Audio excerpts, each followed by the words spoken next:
ഒരാൾ മരണപ്പെട്ട് ചെന്നു കഴിഞ്ഞാൽ അള്ളാഹു ആദ്യം ചോദിക്കുന്ന കാര്യം നിസ്കാരമായിരിക്കും.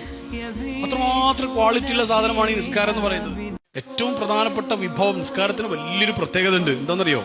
നിസ്കാരത്തിന്റെ പ്രധാനപ്പെട്ട ഒരു പ്രത്യേകത, ബാക്കിയുള്ള പല കാര്യങ്ങളും അള്ളാഹു ജിബ്രീൽ മുഖേന അയച്ചു കൊടുത്തതും മറ്റൊക്കെയാണ്. നിസ്കാരം അങ്ങനല്ല. അള്ളാന്റെ അടുത്തേക്ക് ഗസ്റ്റ് ആയിട്ട് കൊണ്ടുപോയില്ലേ?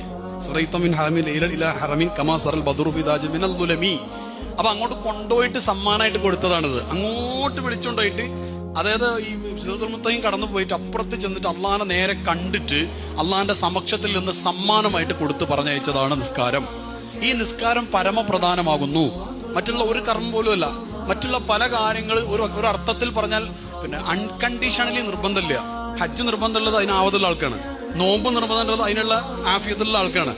സക്കാത്ത് അതിന്റെ ആൾക്കാർ. അതിന്റെ ഓരോന്നിനും ഓരോ കണ്ടീഷൻസ് ഉണ്ട്. അൺകണ്ടീഷണലി ഒരാൾക്ക് നിർബന്ധമാകുന്ന കാര്യമാണെന്ത്?